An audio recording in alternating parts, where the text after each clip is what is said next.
दोस्तों, यह एक ऐसा कहानी है, जब भी बुरा वक्त आए तो इस कहानी को जरूर सुन लेना, हो सकता है आपके बुरे दिन में काम आए। चलो सुनते हैं।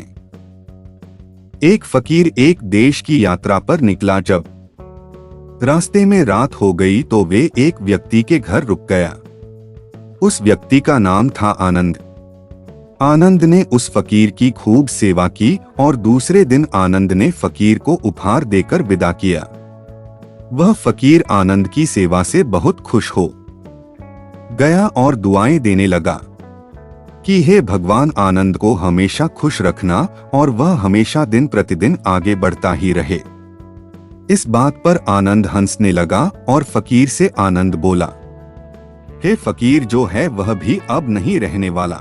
इस बात पर फकीर आनंद की तरफ देखता ही रहा और वहां से आगे चला गया। कुछ साल बाद फिर फकीर आनंद के घर आया और देखा सारा धन और सारी संपत्ति सब कुछ चला गया है।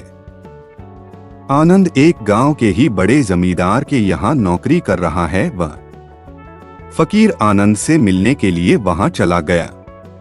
आनंद ने उस अभाव में ही उस फकीर का स्वागत किया और झोपड़ी में ही फटी चटाई पर ही बैठाया। उसके पास खाने के लिए जो रूखी सूखी रोटी थी वह खाने के लिए फकीर को दे दिया। जब फकीर वहां से जाने लगा तो उसके आंख में आंसू था और फकीर कहने लगा, हे भगवान, तुमने यह क्या किया? तो आनंद फिर हंसा और कहने लगा, अरे फकीर, तुम क्यों दुखी हो रहे हो?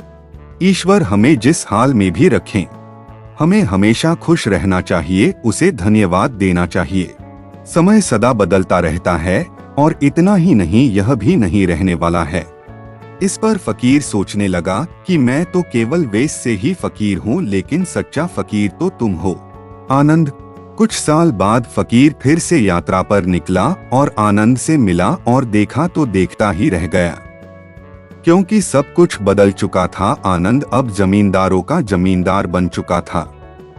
उसे मालूम हुआ आनंद जिस जमींदार के यहाँ नौकरी कर रहा था उसकी कोई संतान नहीं थी और अपनी सारी संपत्ति और जायदाद आनंद को दे दी। फकीर बहुत खुश हो गया और आनंद से कहा, अच्छा हुआ वह समय गुजर गया।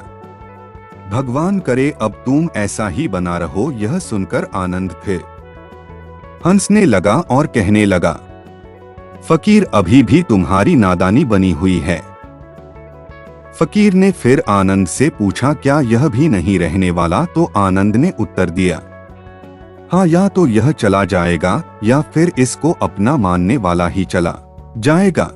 यहाँ पर कुछ भी रहने वाला है ही नहीं। अगर कोई चीज वास्तव में है तो वह है हमारी आत्मा, वह है हमारी मन की शांति, वह है हमारे मन का सुकून, और बाकी जो कुछ भी है वह हमेशा नहीं रह सकता।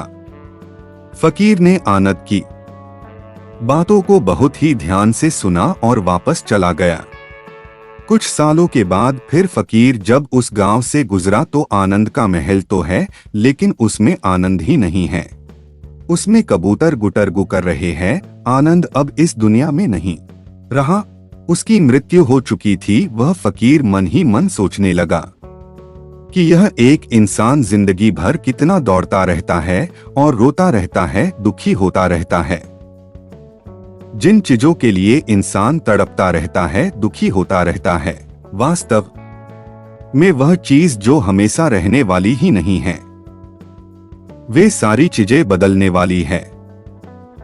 यह कहानी यह शिक्षा देती है कि हमारे जिंदगी में जब भी कोई मुश्किल, तकलीफ या दुख आए तो हमें यह सोचना चाहिए कि जिंदगी में इससे पहले मुश्किलें या उलझने आईं तो क्या वे हमेशा रुकी नहीं रहेगी? जैसे सारी मुश्किलें आकर चली गई वैसे ही यह भी मुश्किल चली जाएगी। यह भी हमेशा रहने वाली नहीं है। तो आप हमेशा याद रखिए कि जिंदगी में कितना भी बड़ा दुख क्यों न हो, वह हमेशा रहने वाली नहीं है। ये दुख भी चले जाएंगे।